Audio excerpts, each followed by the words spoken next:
Seguimos en el capítulo 9.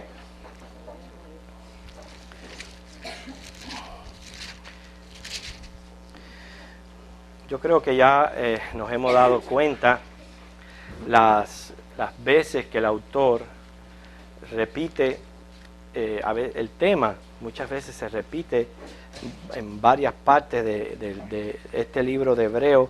Uno dijera, bueno, pero ya él habló sobre este asunto.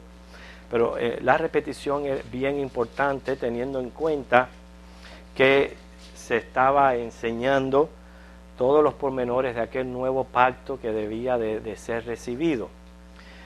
Lo importante cuando estudiamos la Biblia, hermanos, es que cuando nosotros leamos un versículo, seamos capaces de por lo menos decir algo de ese versículo. ¿Qué Dios me está solamente diciendo a mí, pero qué significa lo que está en ese versículo? Por ejemplo, nos quedamos en el versículo 23 para comenzar en el estudio de hoy. Si dijéramos, fue pues necesario que las figuras de las cosas celestiales fuesen purificadas así, pero las cosas celestiales mismas con mejores sacrificios que esto. ¿Qué usted pudiera decir de ese versículo? Esa es la importancia de lo que es estudiar la Biblia. Hemos venido hablando en los capítulos anteriores de todo aquel sistema de purificación que llevaban a cabo, no solamente a través de la sangre, pero a través del agua, a través de la ceniza de la vaca alazana. ¿Okay? Vemos cómo el autor nos venía diciendo que en aquel antiguo pacto la sangre de los animales sacrificados limpiaban de contaminación tanto el santuario material como los accesorios para que pudiera haber adoración a Dios. Vemos aquí, como dice el versículo 23, fue pues necesario. Le sigue llamando figuras. ¿Por qué? Porque todo aquello tenía la intención de figurar a Jesucristo, al sacrificio de Jesucristo. Pero el hecho de que hayan sido figuras no significa que no tuvieron su efecto, no fueran reales. No quiere decir, como dice él aquí, que no hayan sido necesarias. En aquel entonces fueron necesarias. No fue Moisés que de buenas a primeras, como dice, se le quemó un bombillo y de buenas a primeras empezó a escribir una ley. No fue así. Fue Dios quien le dijo a Moisés cómo debía de construir aquel tabernáculo y después cómo debían de procederse los sacrificios, y le dio hasta el mínimo detalle. Y Dios sabía el efecto que iba a tener en esos días aquellos sacrificios. Eran necesarios. Y una de las necesidades de estos sacrificios era prefigurar a Jesucristo. O sea, lo que está negando aquí es que aquella purificación removiera la contaminación interna y espiritual. Ese es el problema de aquellos sacrificios, que te purificaban las cosas externamente. Las personas podían ser capaces de acercarse a adorar, de acercarse a Dios, pero no había cambios internos. Y esa es lo que viene a Jesús viene a Jesús a darnos en este mejor pacto. Las realidades espirituales requieren un sacrificio superior y una limpieza más efectiva, porque en realidad lo que se necesita limpiar es la conciencia contaminada del hombre. Nosotros mismos lo podemos experimentar en nuestro diario vivir, ya que cada uno de nosotros lucha en su naturaleza pecaminosa. Cada uno de nosotros tiene sus debilidades, sus flaquezas, y resultan una lucha diaria con el pecado. La importancia de la sangre de Cristo es que remueve la contaminación de la conciencia cada vez que nosotros confesamos nuestros pecados.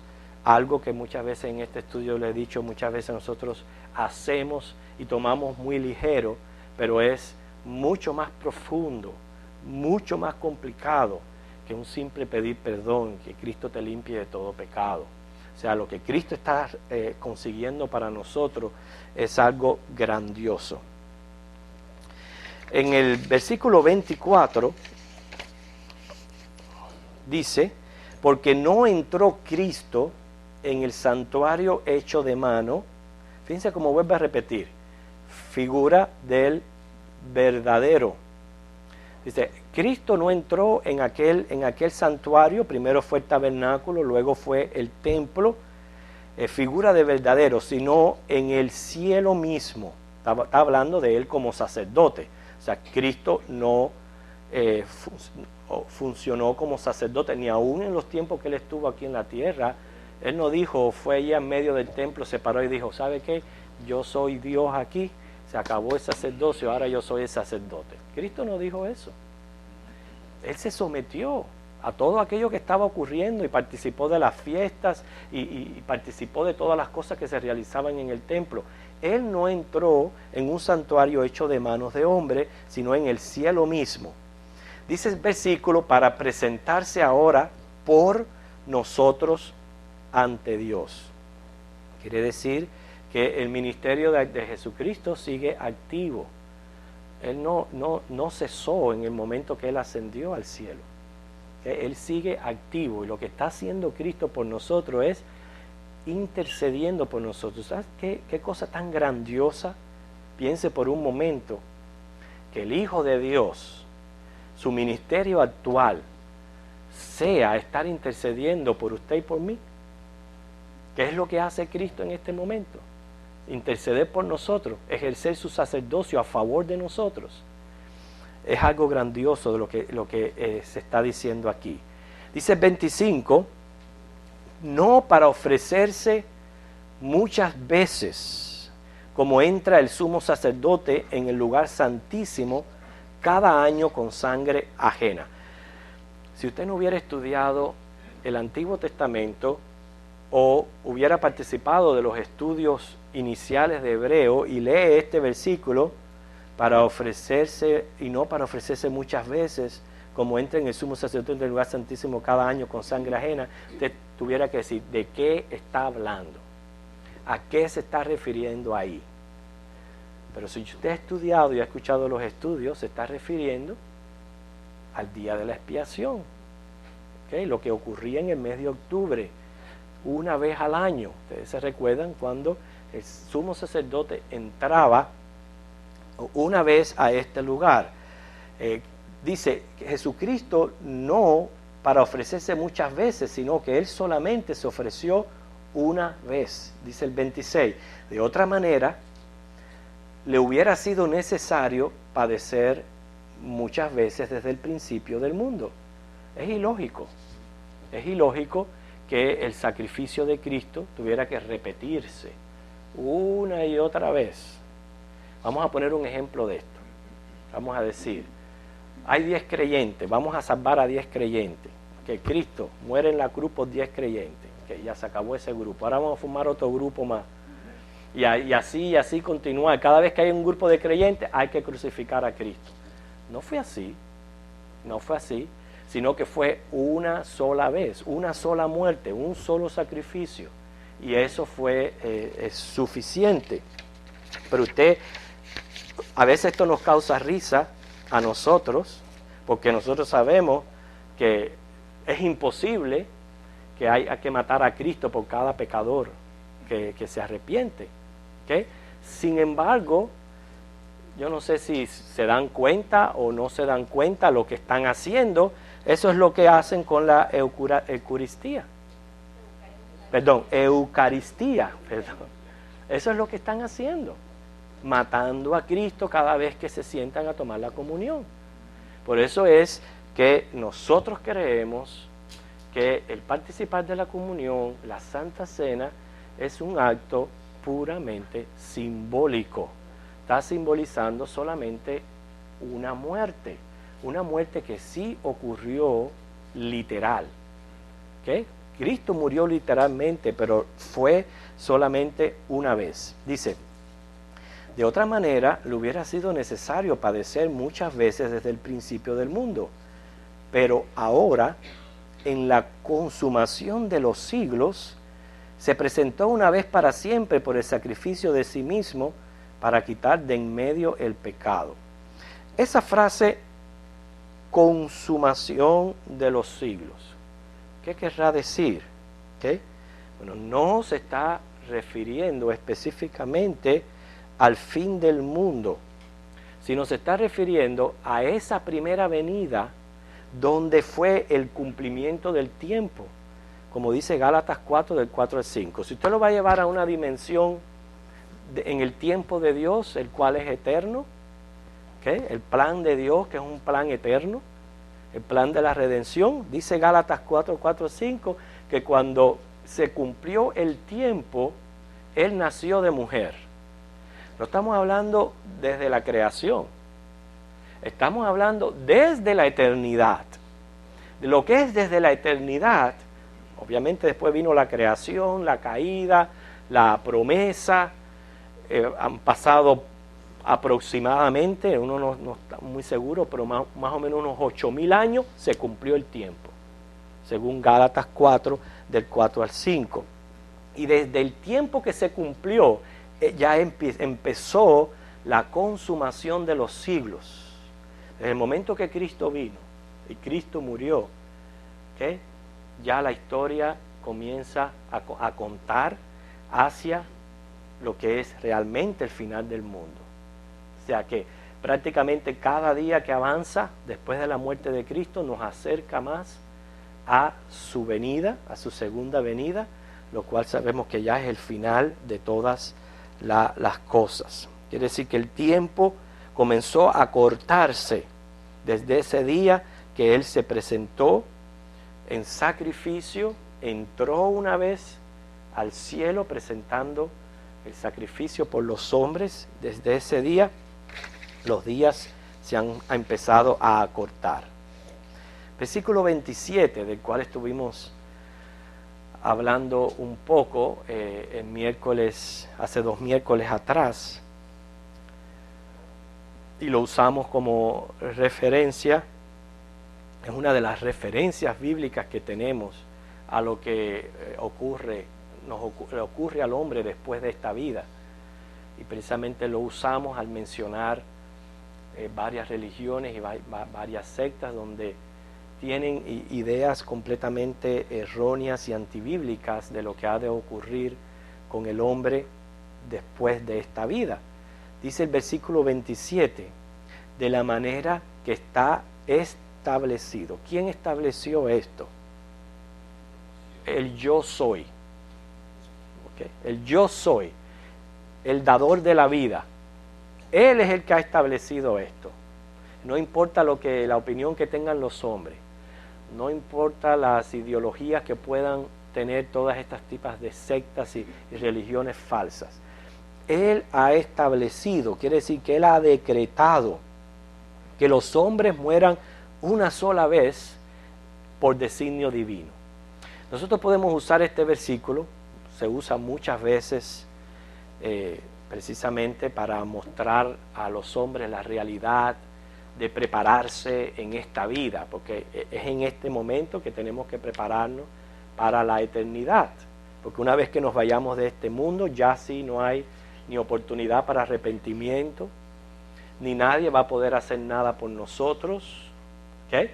Sino que lo que está decretado, o el designio de Dios es, el hombre va a morir una sola vez y después va a juicio, ¿okay? Pero esa es una gran verdad y podemos apoyarla en este versículo, pero el versículo también se está refiriendo a lo que se dijo anteriormente de que Cristo murió una sola vez. Si Él viene como hombre, 100% hombre, ¿okay? Y Él viene a cargar con nuestra culpa y nuestro pecado y la sentencia que tenemos arriba, porque dice Dios en Ezequiel, el alma que pecare, esa morirá. Pues Él muere una sola vez, como mueren todos los demás hombres. Eso es lo que está establecido. Cristo se sometió al mismo proceso que tenemos nosotros, el nacer, crecer y morir una sola vez. y después nosotros vamos a juicio. Claro, Cristo nació, creció, murió una sola vez, pero Él es el juez. Es diferente, ¿no? Él es el juez. Y nosotros todos vamos a compadecer ante el Señor en juicio y vamos a dar cuenta a Dios. Juicio del cual nosotros los creyentes, los escogidos, somos justificados en este sacrificio que Cristo hizo una sola vez por nuestros pecados. Quiere decir que está establecido de la manera que está establecido para los hombres que mueran una sola vez y después esto, el juicio. Cada vez que yo tengo que decir algo acerca del juicio, digo, ese juicio no es para definir destinos. ¿Okay? Ese destino lo define Dios. Hace mucho tiempo atrás yo decía, lo definía el hombre. Pero ese destino, quien lo define es Dios. En aquellos que Él tiene para salvación y en aquellos que Él tiene para condenación. Los que van a proceder a juicio por la responsabilidad que el hombre tiene delante de Dios y para que vean que van a ser juzgados rectamente, porque los juicios de Dios son rectos.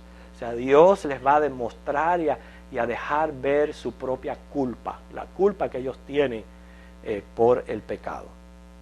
Versículo 28. Así también Cristo fue ofrecido una sola vez para llevar los pecados de muchos. Que ve cómo repite el autor la misma idea, prácticamente lo mismo que está diciendo en los versículos anteriores. Que créanlo o no, hermano, la repetición es bien importante. Es una de las maneras en que nosotros aprendemos, memorizamos, captamos la verdad de las cosas.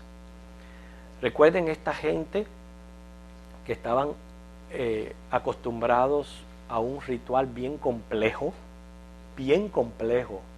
No era fácil todo el sistema sacerdotal arónico del Antiguo Testamento. Era un sistema muy complejo y estaban acostumbrados a él. Y que de buenas a primeras todo lo que necesiten sea presentar a Dios sacrificios de alabanza. Les costaba trabajo. A todo el mundo le cuesta trabajo adaptarse y aceptar las cosas nuevas. Se dice de un pastor que lo nombraron en la iglesia como pastor y a él le molestaba muchísimo donde habían colocado el piano de la iglesia. Y un día él lo lleva a una junta de negocio. Yo quisiera que el piano, en vez de estar así, estuviera virado hacia el director para que el pianista pueda ver al director y se pongan de acuerdo. Ahí lo que se armó en la iglesia fue tremendo.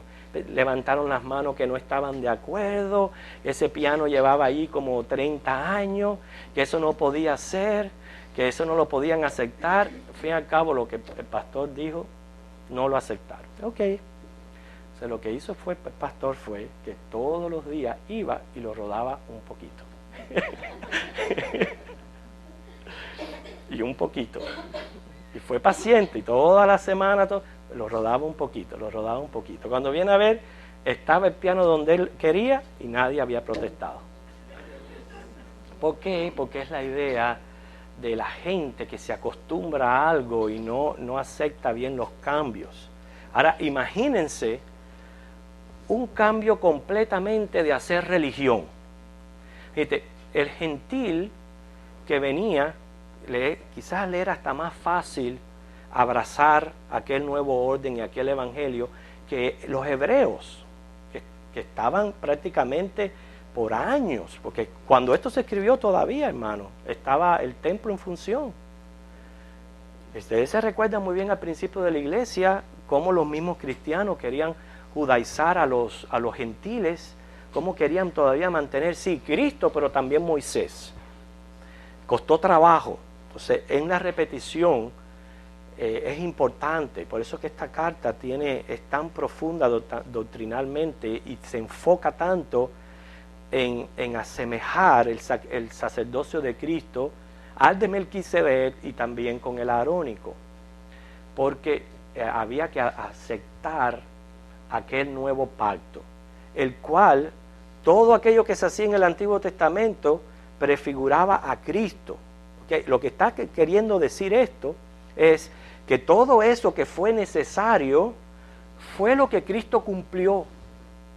¿Okay? Por eso fue necesario y prefiguró a Jesucristo.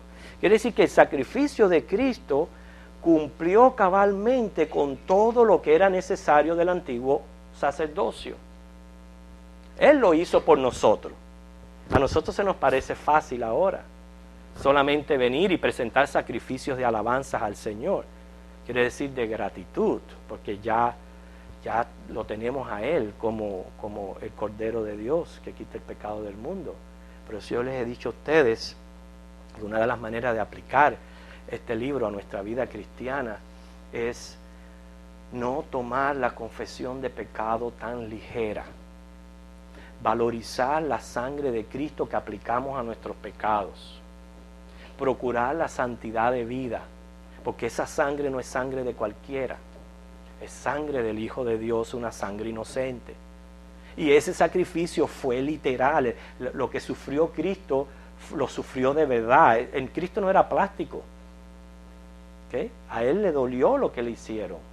Y Él lo sufrió. Y ustedes saben muy bien que momentos antes Él lloró y pidió, Señor, pasa de mí esta copa, porque Él sabía que era un trago bien amargo que Él tenía que tomar. Y Él hizo esto para que ahora nosotros, mentí porque para resolver esto, Señor, perdóname porque hice una mentira, en el nombre de Cristo, amén. Para que yo ahora sí tan ligeramente, así hay que confesar, sí, pero hay que profundizar un poquito más en lo que nosotros tenemos por la gracia de Dios. ¿Okay? Y eso era lo que tenía que aquella gente tratar de aprender, recibir, acostumbrarse a esta idea, que ahora nuestro culto somos nosotros mismos presentándonos en culto racional, nosotros mismos presentándonos como templos para Dios. Esa es nuestra parte ahora. ¿Okay? Dice el versículo 28, por eso repite, así también Cristo fue ofrecido una sola vez para llevar los pecados de muchos. Así que eso de estar comiéndose la carne de Cristo cada vez que la iglesia se reúne en comunión y tomándose la sangre de Cristo cada vez que se reúne uno en comunión, no tiene ni apoyo bíblico ni en ningún momento. ¿Okay? Es un puro acto simbólico.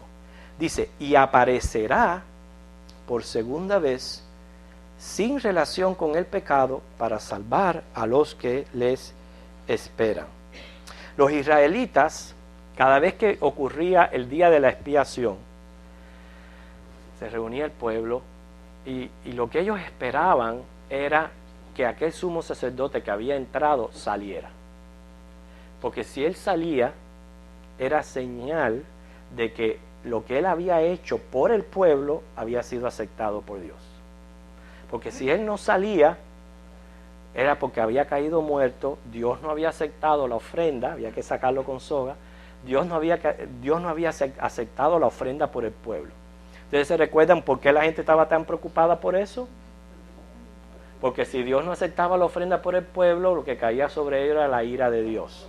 Empezaban a perder peleas, empezaban a venir enfermedades, empezaban a padecer esto y a padecer de aquello. ¿Okay? Entonces era bien importante que Dios estuviera calmada su ira y presentar todos aquellos sacrificios. ¿Okay? Bueno, Jesús dice entró una vez en el santuario que es el cielo. ¿Okay? ¿Y qué estamos esperando nosotros? Que salga, que vuelva en su segunda venida. ¿Okay? Porque cuando Él salga en su segunda venida, quiere decir que entonces nuestra redención será completa. Nosotros somos salvos en Cristo y tenemos seguridad de vida eterna, pero todavía estamos subyugados a la naturaleza pecaminosa. Todavía estamos luchando con este cuerpo de pecado. Si usted no está luchando, tenga mucho cuidado, porque puede ser que no haya experimentado un cambio de naturaleza, porque el cristiano lucha con el pecado, llora por el pecado, ¿okay? Porque el Espíritu Santo le constriñe, y esto es fuerte. De eso es que nos vamos a librar, gracias al Señor. Quiere decir que cuando Él salga en su segunda venida, lo que esperamos es su parucía, viene precisamente, dice aquí, sin relación con el pecado. ¿Qué quiere decir eso? Él no va a venir a volver a crucificarse. ¿Okay? Ya eso ya lo hizo en su primera venida. ¿Okay? Sino para salvar a los que le esperan. ¿Salvarnos de qué? Ya nos salvó el día que creímos en Él. Pero a sacarnos de este cuerpo, a sacarnos de esta tierra, a eso Él viene en su segunda venida. El mundo está asustado. ¿No han visto los reportajes, los videos por donde quiera? El mundo está asustado. Esto era algo que ellos sabían ya, pero no querían dejarlo saber quizás a la población para no empezar a formar un caos. Pero ya no pueden tapar el sol con un dedo. El mundo está asustado por las cosas evidentes que hay de las señales del fin. Pero si el mundo está asustado y piensan que van a poder preservar el planeta Tierra, nosotros los cristianos les decimos que eso no es así. Nosotros estamos tranquilos, nosotros estamos confiados, porque antes que ocurra cualquiera de esas cosas que están pronosticando, y no van a suceder como ellos dicen, sino como dice la Biblia que han de suceder, ¿qué? Cristo nos va a llevar de esta tierra. Y nosotros no vamos a tener que pasar por ese tipo de tribulación, porque Él nos va a librar de la prueba grande que viene a esta tierra. Dice ahí que aparecerá por segunda vez, sin relación con el pecado, para salvar a los que esperan en Él. Estamos esperando nosotros en Cristo. Ya Él entró al lugar, al cielo mismo, al trono de Dios. Él llevó allí la ofrenda que era requerida por nuestros pecados. Estamos esperando ahora que salga, porque cuando Él salga, entonces ya viene para redimirnos completamente de nuestra condición de pecadores. Así que la semana que viene seguimos viendo el orden antiguo como sombra de lo que es la realidad.